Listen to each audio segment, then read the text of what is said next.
door, push it gently outwards on those doors. Make sure they are latched. Notice I said latched and not locked. Please don't sit or lean on them. We're heading out on a 25 to 30 minute tour right now. If you have a medical emergency on this tour, in those last two cars, you have a yellow strip located above your head. Go ahead and push on that to get my attention. In this front car, you don't have that strip. You've got me right here. No one bang on that door window to get my attention. Please hang on to all of your personal belongings. I'm not allowed to stop. If you do drop something, if you do lose something, let me know at the end of the tour. We'll do our very best to get that back to you. My name is Kylie. I'll be your driver and your tour guide today as we head out to see some of our African exhibits. Starting first on the right-hand side, we have got a cheetah. I pull up to be right up against next to this tall tree. While we're on this tour today, I will be making frequent stops whenever I see anything that is stop-worthy. Please remain seated when the car is moving, but once I come to a full and complete stop like I am now, you're welcome to stand up and take pictures. I will let you know when we're going to keep on moving so you can take your seats again. So we're going to move forward a little bit.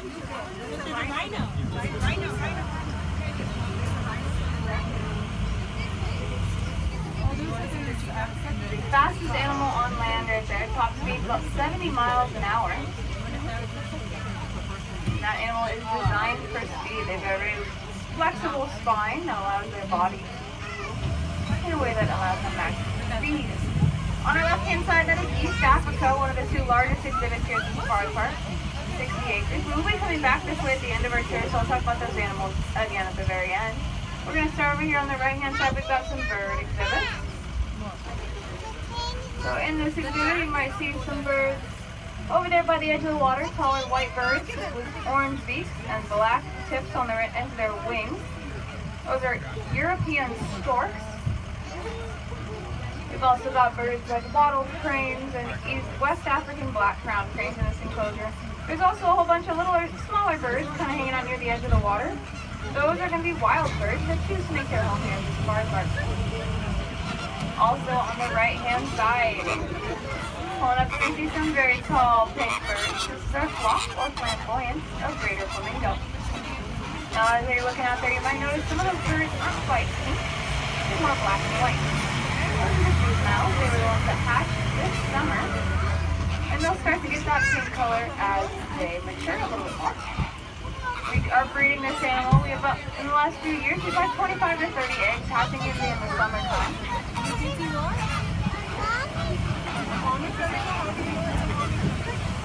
A little history for you guys as we head up and over this hill. Originally opened in 1972, San Diego Safari Park. Was here before we were open to the public in 1972. We were originally created to be the breeding facility for the San Diego Zoo. Now, even though we are open to the public now, our main goal is still as a breeding facility. On average, we have about one baby born here every single day. So while we're out on this tour today, I'll be sure to point out any babies that I do see. Some of those babies have been born in the last week.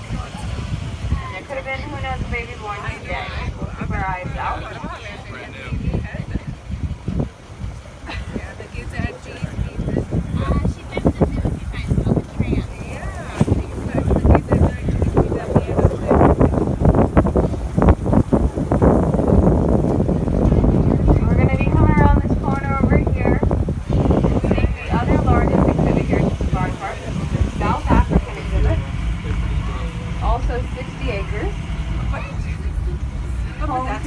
Lots of different animals, starting with that island out there. That is Pelican Island.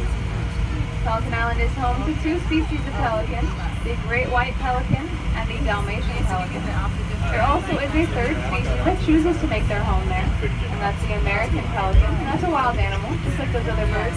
We have lots of wild animals that choose to make their home here at the Safari Park, birds, deer, reptiles. And they're perfectly welcome to do so. We don't do anything to deter them or to get rid of them from the ground.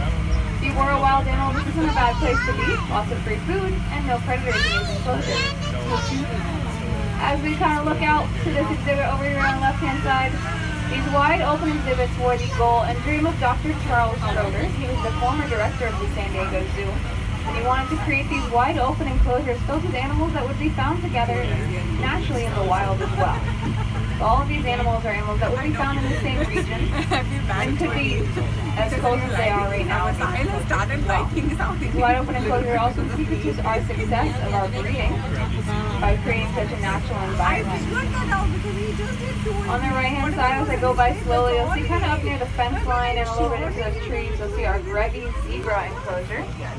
Also mixed in there though, there's all kinds of other animals. And those are all going to be the males. This is our bachelor male enclosure.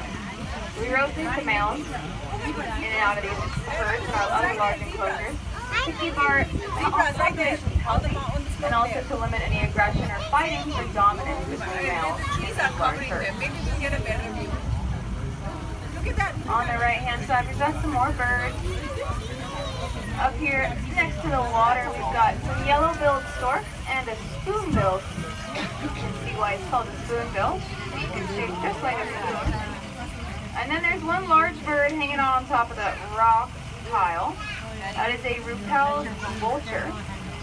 We have 3 species of vulture in this enclosure. And vultures are very, very important to the wild. They are nature's cleanup crew. So they are scavengers. They eat dead things or carrion. So they are not only special though in that they are cleaning up any dead animals that would just be there. These guys are also very important because they have very, very strong stomachs. Their stomachs are so strong they can eat animals that have passed away from very serious diseases like tuberculosis and anthrax. If these animals were to just stay there, they could not only spread diseases to other animals, but to people as well. So vultures are very, very important to help keep everybody healthy. Unfortunately, a lot of vulture species are endangered, a lot of which due to lead poisoning. When hunters use lead bullets, they fragment, and it actually poisons that animal, and that's one thing that the vulture's stomach cannot digest, is lead. On the left-hand side, sorry about that, there you got some dark brown antelope with swooping back horns. This is a South African sable antelope.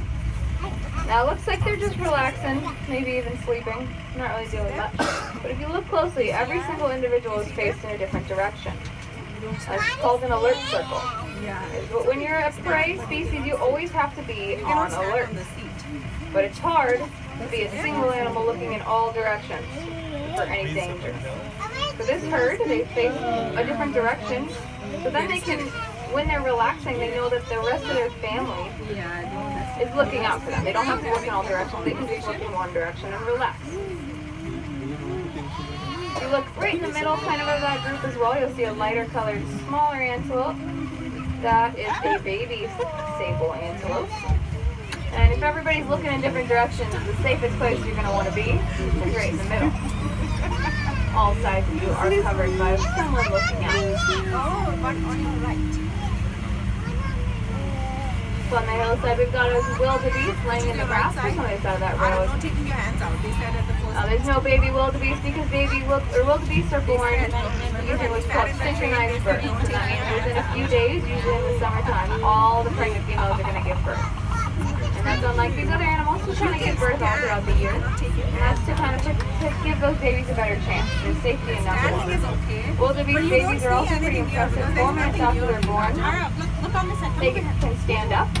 And 8 minutes after they're born, they're able to stand and run and keep up with the rest of the herd.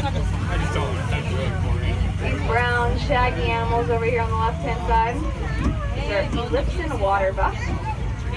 That white circle on their behind, that is a follow me mark. Not only for their babies to help them, but the rest of the herd stick together as well. Coming up here, we've got several different species of animals, but we'll start right here in this boma. This building right off the fence line right to our left, we call these bomas. These are ostriches. We have 6 girls. These are the Spice Girls. Their names are cinnamon, clove, chili, pepper, paprika, and ginger. Brandon in the safari park. Looks like they're getting a checkup. Usually they're out in the big enclosure with everybody else. Now ostriches aren't known for being the smartest, most intelligent animals. Their brains are actually smaller than their eyeball. But that does not mean that they're any less dangerous. This is an animal that can run up to about 30 miles an hour. Yesterday I called you back. If we look closely at their feet, in the night, they've got two toes. That longer one of their toes has a very sharp nail at the my end. hands were actually dirty at that time. Not something they would want to be messing with if they wanted to kick you. You also might have noticed a little bit farther up, I'll pull forward, we've got some giraffe. No, I was alone all night. We have 5 giraffe in this enclosure. You guys would have just come, you guys could have just texted me. The adults are kind of hanging out over here. We'll pull up to see them. Now I see one of the juveniles is laying down, and that's not a very comfortable position for a giraffe. They do lay down to relax. But giraffes only lay down for about 30 minutes at a time. That's because the way that giraffes are designed, when they're laying down, they're actually crushing their internal organs. So don't want to stay down for too long. Oh, no. I called back. This one's posing for you right in the middle of that feeding station. That's so cute. You guys should have just texted me and come over. There's also some large tan animals kind of hanging out intermixed between those giraffes. That is the largest antelope species in the world. And the rest of the herd is way at the back of this enclosure. And if you look really closely, we do have 7 babies right now. Also on your left-hand side, those large black animals. Those are the second most dangerous animals in Africa behind the hippo. This is the taped buffalo. Now the reason these guys are so dangerous because they are very territorial and they will fight back against anything that they decide to see as a threat. So if you look really closely, they've got big white horns that kind of come together to form almost a helmet on top of their head. Now this is an animal that will fight back to protect its family against a lion. They have been known and seen throwing lions into the air with those horns. We also have several babies out there if you look really closely. And babies are going to stick real close to mom, and that's going to make the most sense if your mom is a 1,000-pound animal that will fight a lion for you. On the right-hand side,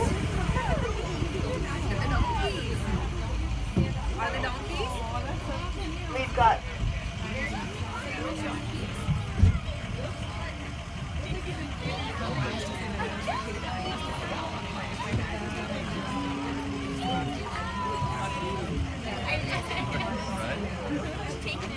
so these are Somali wild ass. Now this is an animal that isn't doing very well in the wild, and that's because in their home country of Somalia, there's a lot of war going on. And when there's war between people, a lot of times the animals are going to get caught in the crossfire of that and make it an unsafe habitat. So we are breeding those guys. You see some youngsters over there. And we're doing that with the hope that in the future there will be a safe environment that we can reintroduce an animal back into the wild. As of right now, that safe habitat does not exist. But we are always hopeful, and that's why we want to keep a healthy genetic population. Because we'll be talking about a couple more animals here in a little bit, that us having a genetic population that was healthy really saves them. We left South Africa. We are in Central Africa now. First animal right here on the left-hand side, those orange antelopes. Those are Uganda palms. Now you see they're very, very orange. It doesn't really make sense. Why would you want to be an orange animal on a green background? You're going to stand out so much. If you were to look at these animals through a black and white filter, you're going to find that green and orange are the same color terrain. Now why does that matter? Well, all of these animals and their predators we only see in black and white. So to us, seeing in color, orange obviously is not the same color as green, so they stand out a lot. But the predators and to eat each other, they're actually blending in pretty well with their environment. So we're going to get to the top of this hill. I'm going to pull to the center of this bridge, and then I'm going to pause because on the left-hand side is one of the best views of the safari park, one of the best photo opportunities as well. Got some nice lighting here. also. So once I come to a full and complete stop, you're welcome to stand up and take pictures. That is Central and South Africa on our left-hand side. On our right-hand side is another exhibit. This is our African forest. Look there. Look on your left. African forest has 3 different Look on species your of left, antelope. Look on your left, right there. We've got the smaller of the 2 antelopes that we see are the red-fronted gazelle. And the larger than them are the Zambezi lechwe.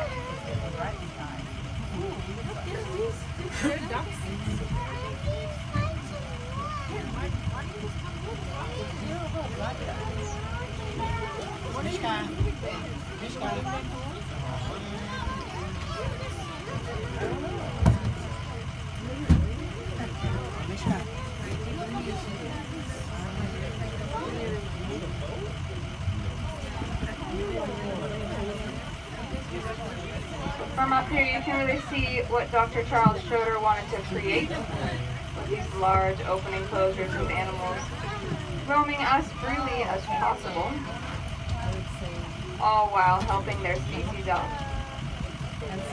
Because we learn a lot from these animals. And then we can turn everything we've learned into useful tools to help them out in the wild.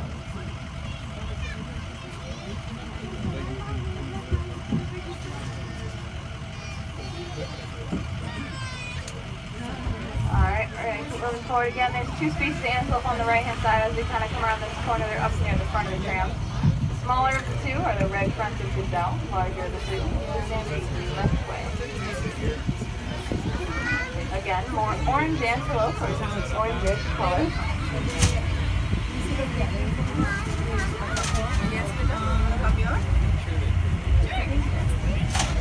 Alright, don't These large antelope on the that left-hand side. These are the roan antelope, and we do have a youngster right coming up here at this feeding station. Might be one of the brand new babies born in the last few weeks. No standing up, no standing up. Look on this side. Look on the left side. Kind of look like big puppies with those ears. Go sit next to Archana Kaki. Come here. Arab, then go sit next to Archana Kaki. But then don't complain, you don't get any animals here. Come sit over here, see it? Okay, Arab, you don't know. Arab, zip it up all the way to the top. Zip it up. Keep rolling forward. Okay, so let's do that. Oh, this looks so nice. Okay, so just leave it a little bit of it. Now it's on each other. Okay, bus.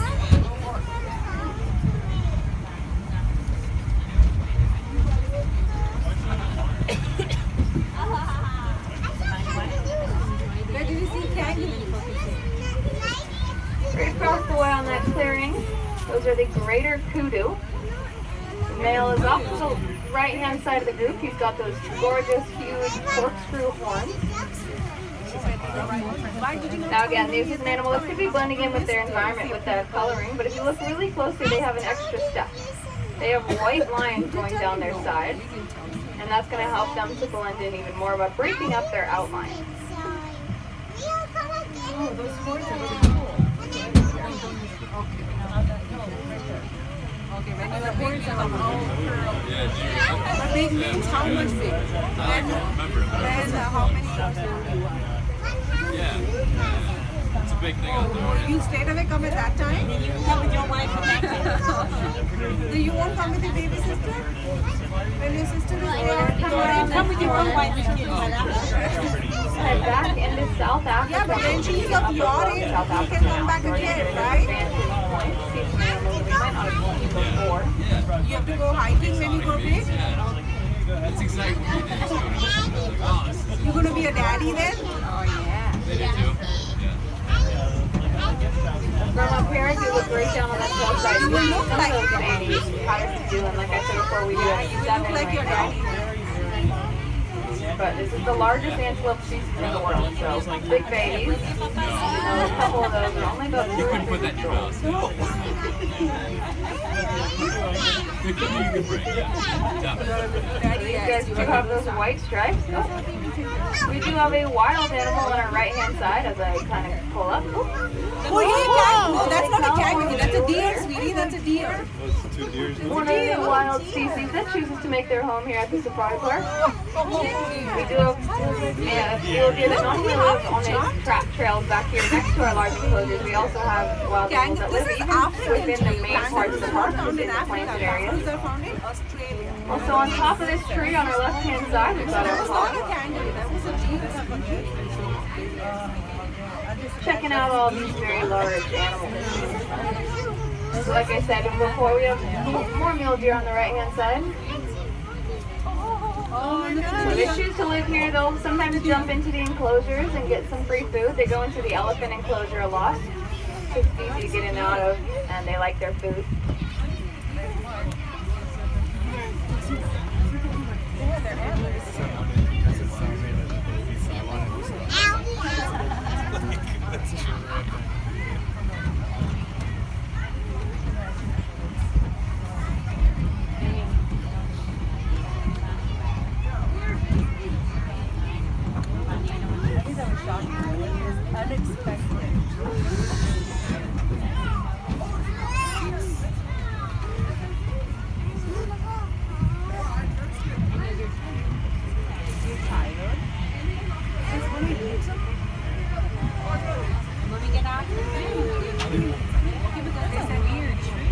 So coming up here on our right-hand side is going to be another exhibit. This is our North African exhibit. On the right hand, but they said no eating on the tram. Look at there are some We have several species of animal that live in here. It's really nice. If you look through the palm trees as I kind of roll forward on that hillside, that is the only native deer species to Africa. Those are the Barbary deer. Everything else that we have seen or will see, besides the mule deer, are antelopes. And then rolling up again here on the right-hand side, you see some very large looking cows with huge horns. Now this is a domesticated breed from Africa, but this species of cattle isn't used how cattle mostly is around the world. It's not used for beef or for dairy products. This animal is used strictly as a status symbol. So families or individuals will own these cattle, and the larger their cattle's horns are, the higher up in society they are. So those horns are bred to have those massive horns. Those horns can get up to about 6 feet across. That's about the length of the seats you guys are sitting on right now. So that's very, very large, very heavy. But again, not used for meat or dairy. They are solely used as a status symbol. And they're called the Ankoli cattle. As we are heading down this hill, we want to say thank you guys for joining us here today. We wouldn't be able to care for the 1,000+ animals we have here at the safari park, or support the hundreds of conservation efforts around the world that we already support without you guys coming and spending the day with us. So thank you guys for joining us. We've also got another mule deer on the left-hand side.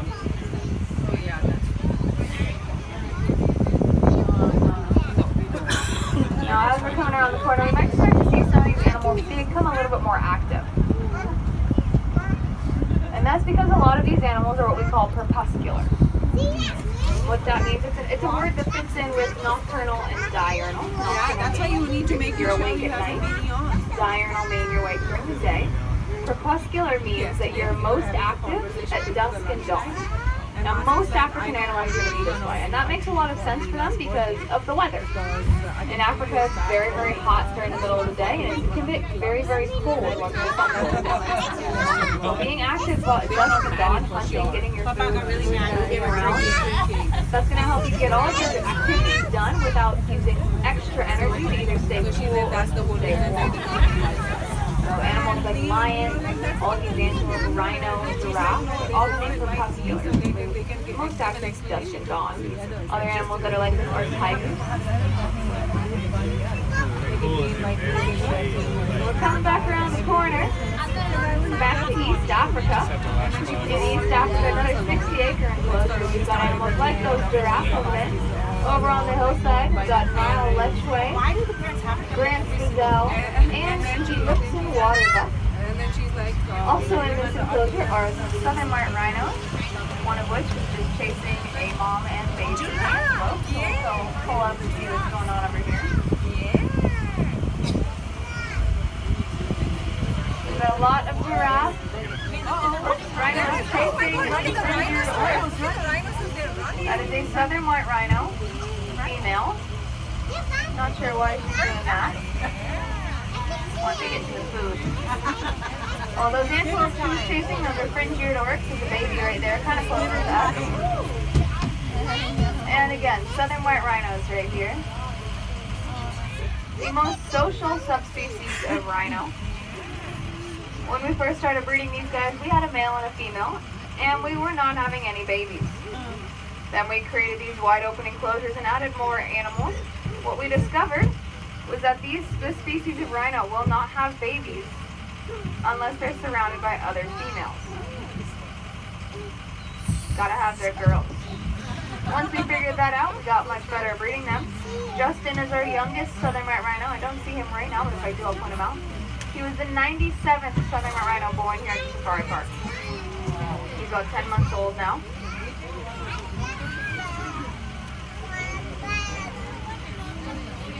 Also, if we look kind of back towards, walking towards that shade structure, is a very dark giraffe. That's Habari. He is the tallest giraffe both at the safari park and at the zoo. He is 18 feet tall. Now, if you've ever seen a giraffe, you might have known about their tongues. They have long purple tongues, and their tongues are actually proportionate to how tall they are. So for every foot a giraffe is tall, their tongue is about an inch long. So Habari, being 18 feet tall, that's about an 18-inch long tongue. Now we do have some youngsters out here for our giraffe.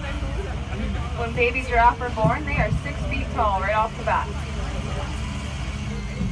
The reason they have to be that tall though is because mom's belly is about 6 feet off the ground. So in order to nurse, they gotta be able to reach it. That also means that they've got about a 6-foot drop from when they're born.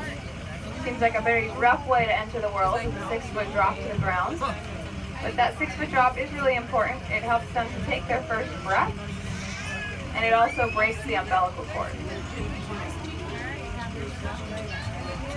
Now, baby giraffes don't stay 6 feet tall for very long. They're going to grow about a foot every few weeks, the first few months of their lives.